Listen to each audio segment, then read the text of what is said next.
Life is always changing, yet we resist this truth. We hold on to people, to moments, to emotions, believing that if we grip tightly enough, we can make things last. But no matter how much we try, everything follows its own course. It is in this clinging that suffering takes root. Buddhism teaches that suffering arises from our refusal to accept reality as it is. We want things to be permanent, yet everything is impermanent. Seasons change, feelings shift, people come and go. Trying to hold on to what is always changing is like trying to grasp water with our hands. The tighter we squeeze, the more it slips away. Many people think detachment means not caring, but in Buddhist teachings, the truth is the opposite. True detachment allows us to live with an open heart, unafraid of loss. It doesn't mean we stop feeling or loving. It means we love without trying to own. We appreciate without demanding permanence. When we understand that nothing truly belongs to us, we move through life with greater ease. We embrace joy without fearing its end, and we endure pain without believing it will last forever. This does not mean we won't feel sadness or grief, but we won't be consumed by them. The Buddhist path of detachment does not take us away from life. It teaches us how to engage with it more fully, without being controlled by fear. Letting go is not about losing, it is about finding freedom. It is about allowing life to flow, rather than holding on to something that was never meant to stay. Suffering is a part of life. No one escapes it. We lose people we love. We face disappointment. We struggle with uncertainty.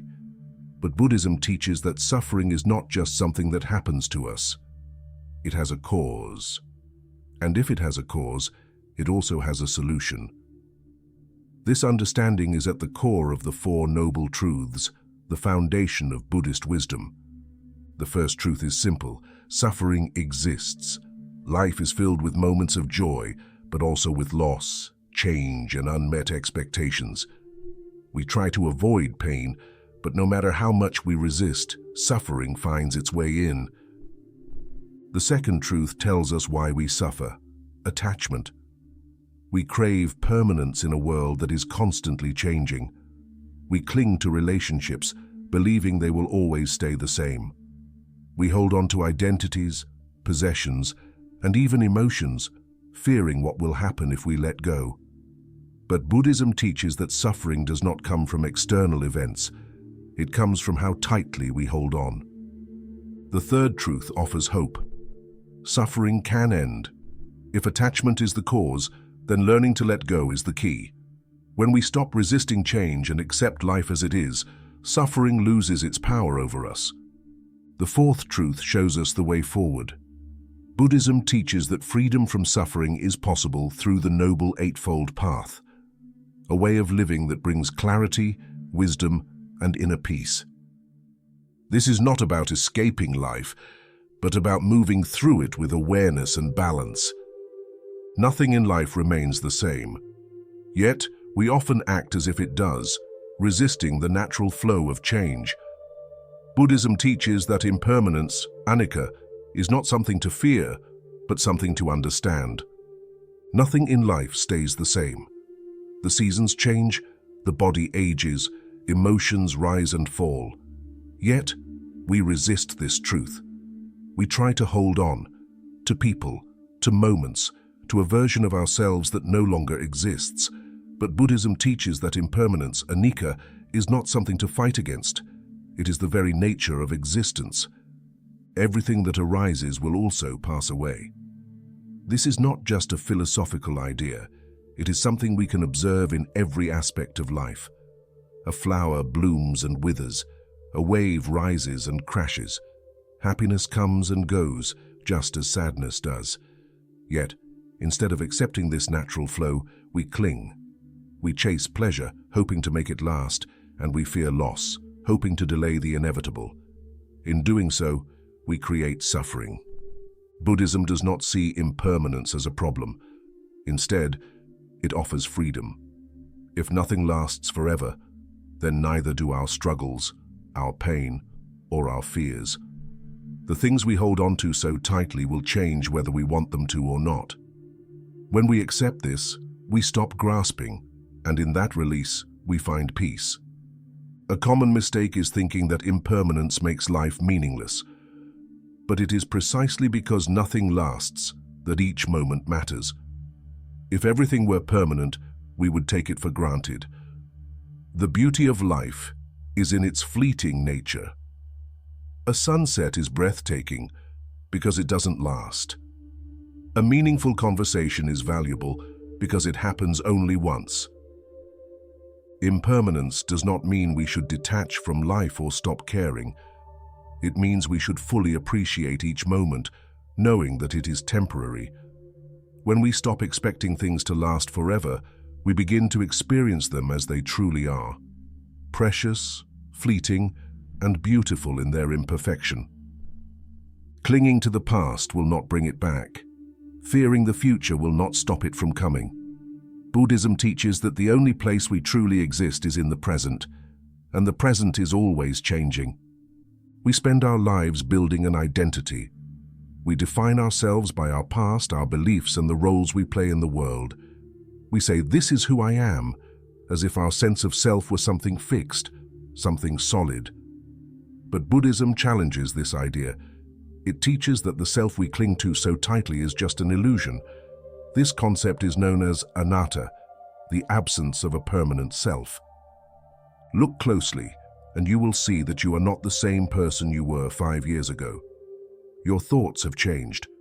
Your body has changed. Even your emotions and desires shift from moment to moment. If the self were truly permanent, none of this would be possible.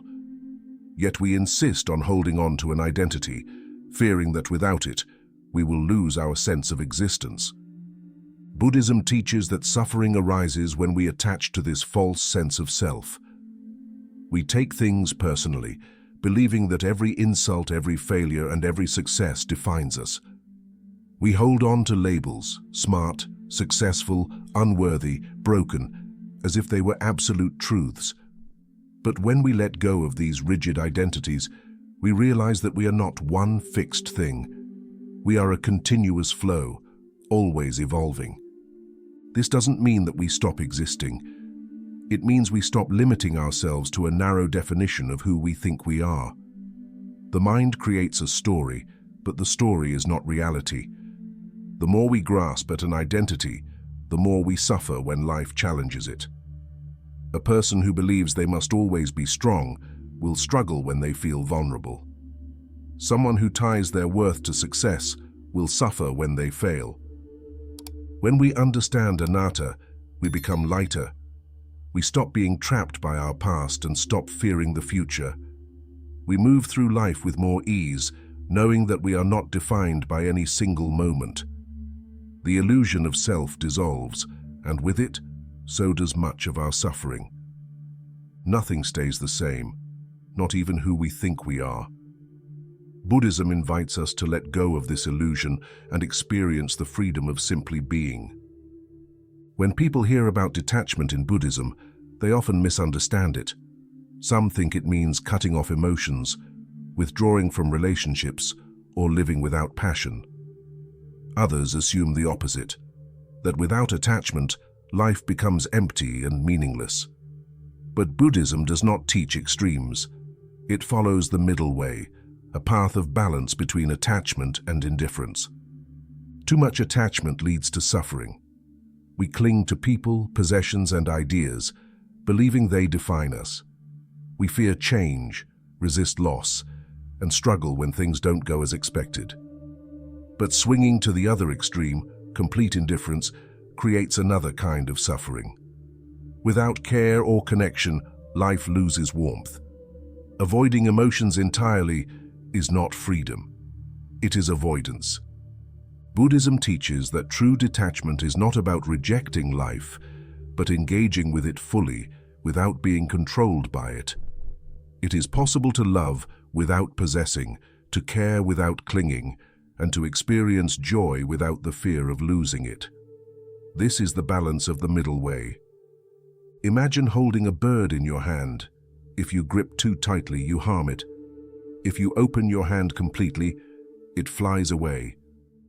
The middle way is about holding life gently, not grasping too hard, but not letting go completely either. It allows us to experience the fullness of life without being trapped by it. This balance applies to everything: relationships, success, and even personal growth. A person attached to success may become obsessed, fearing failure at every step, but rejecting ambition entirely may lead to stagnation. The middle way suggests pursuing goals without being consumed by them, working hard, but not tying self-worth to achievements. The same applies to love. Attachment says, "I need you to be happy." Indifference says, "I don't care if you stay or leave." The middle way says, "I appreciate you, but I do not own you." This approach creates deeper, healthier relationships because love is given freely, not out of fear. Buddhism does not ask us to reject the world, nor does it tell us to become lost in it. It invites us to walk the middle way, engaged, present, and at peace with whatever comes and goes. Letting go is not just a decision, it is a practice. Even when we understand the nature of attachment, our minds continue to cling. Thoughts return, emotions resurface, and we find ourselves holding on without even realizing it. Buddhism teaches that mindfulness and meditation are the keys to breaking this cycle. They train the mind to observe without attachment, allowing us to let go naturally. Mindfulness is the practice of being fully present. Most of the time, we are lost in thought, reliving the past or worrying about the future. But suffering only exists in the mind's resistance to the present moment. When we become aware of this, we begin to loosen our grip. We realize that emotions, like everything else, come and go. A thought arises, we notice it, and then it passes. There is no need to hold on. Meditation deepens this awareness. In stillness, we see how the mind clings, how it attaches to desires, fears, and identities. But through meditation, we also learn that we are not our thoughts. We watch them appear and disappear, like clouds passing through the sky. With practice, we stop identifying with every thought and emotion, and instead, we simply let them be. One of the most powerful meditation techniques in Buddhism is observing impermanence. By focusing on the breath, we experience change firsthand. Each inhale rises and falls, never staying the same. This simple truth, repeated moment after moment, teaches the mind that nothing is fixed, not even suffering. Letting go is not about forcefully pushing things away. It is about seeing clearly, recognizing that nothing stays, and therefore, nothing needs to be held onto. With mindfulness, we stop being carried away by every passing thought. With meditation, we develop the inner stillness to remain grounded, even when emotions arise. When the mind learns to observe without attachment, letting go happens on its own. We stop trying to control, and instead, we allow life to unfold. In this space of awareness, true freedom begins. Letting go is often misunderstood as an act of emotional disconnection. Many believe that releasing attachment means withdrawing from others, becoming indifferent, or suppressing emotions. But in Buddhism, detachment is not about closing the heart. It is about loving fully, without clinging. This is where Metta, the practice of loving kindness, and Karuna, the practice of compassion, become essential. These qualities allow us to love deeply while remaining free, to care sincerely without suffering, and to be present in relationships without fear of loss. Suffering does not come from love itself, but from the attachment that disguises itself as love. We mistake possession for affection, believing that by holding tightly to someone, we can prevent them from leaving, changing, or drifting away. But attachment is not love, it is fear. Fear of loss, fear of change, fear of being alone.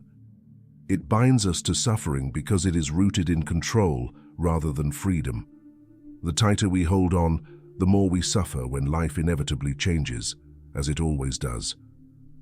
Buddhism teaches that real love, the kind that brings peace rather than pain, does not grasp or demand. It simply flows. Metta, or loving-kindness, is the practice of unconditional goodwill toward all beings. Unlike attachment, which is possessive and selective, metta is expansive and free. It does not seek to own, to control, or to be returned. It is the simple, sincere wish for others to be happy, even if they are not with us. When we love with metta, we do not say, "I need you to complete me." Instead, we say, "I wish you happiness, even if your path leads away from me." This shift in perspective transforms relationships, softens the heart, and dissolves the grip of attachment.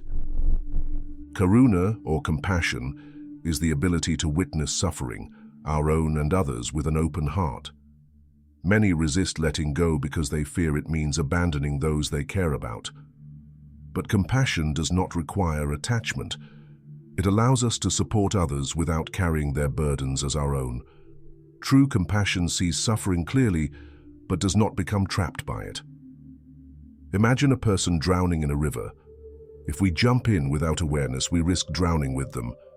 But if we remain on solid ground, we can reach out and help without being pulled under. This is the essence of Karuna, offering kindness and presence without losing ourselves in another's suffering. Letting go is not about turning away from love. It is about purifying it, freeing it from the chains of expectation and fear. When metta and karuna are present, letting go no longer feels like a painful loss. It feels like an act of love. We begin to see that love does not require possession. Compassion does not require suffering. We can care deeply while also allowing people and ourselves to move freely through life. This does not mean we won't feel pain when relationships change or when people leave. But with love and compassion, we do not resist that pain. We do not cling to what was or try to force what is not. We simply allow love to exist as it is, without needing to control its direction. Metta and karuna teach us that attachment is not love, and detachment is not coldness. Love is strongest when it is given freely, without demand. Compassion is purest when it is offered, without attachment to outcomes. By practicing these qualities, we release the suffering that comes from holding on too tightly. We learn to love with an open hand instead of a closed fist. Love expands, suffering fades, and we find a peace that does not rely on anything outside of us. Buddhism does not just describe the nature of suffering, it offers a way to move beyond it. Letting go is not something that happens instantly. It is a practice, a way of living that requires awareness and effort. The Noble Eightfold Path is the Buddhist roadmap to liberation, guiding us toward detachment, inner peace, and wisdom. It is not about avoiding life, but engaging with it in a way that frees us from unnecessary suffering. Right view is the foundation. It means seeing reality as it is, not as we want it to be. We suffer because we expect permanence in a world that is always changing. When we understand impermanence, we stop clinging to what cannot be held. We recognize that nothing truly belongs to us, and in that realization, we find freedom. Right intention follows, reminding us that detachment is not indifference. It is choosing to live with kindness, wisdom, and balance. When our intentions are rooted in grasping or aversion, suffering follows. But when they come from clarity and compassion, we move through life with ease. Right speech, right action, and right livelihood guide how we interact with the world. Detachment is not just an internal process. It reflects in how we treat others. Speaking truthfully, acting with integrity, and engaging in work that does not cause harm are ways to cultivate a life of peace. When we let go of the need to manipulate outcomes or control others, our relationships become lighter and more genuine. Right effort, right mindfulness, and right concentration train the mind. Letting go is not about suppressing emotions or forcing ourselves to be detached. It is about watching thoughts and feelings arise and pass without getting caught in them. Through mindfulness, we become aware of our attachments as they form. Through concentration, we learn to let them dissolve without resistance. Walking the Noble Eightfold Path does not mean withdrawing from the world. It means moving through it with wisdom and balance. Detachment is not about giving up on life. It is about experiencing it fully without being ruled by fear or clinging. Letting go is not about losing something. It is about gaining freedom. Buddhism does not ask us to suppress emotions or avoid love. It teaches us to experience life fully without being controlled by it. When we stop clinging, we stop suffering. When we embrace impermanence, we stop fearing change. We have explored the roots of suffering, the nature of impermanence, and the illusion of self. We have seen how attachment binds us and how the middle way offers balance. Through mindfulness and meditation, we learn to observe our thoughts without becoming trapped by them. Through Metta and Karuna, we discover that love without attachment is the purest form of love.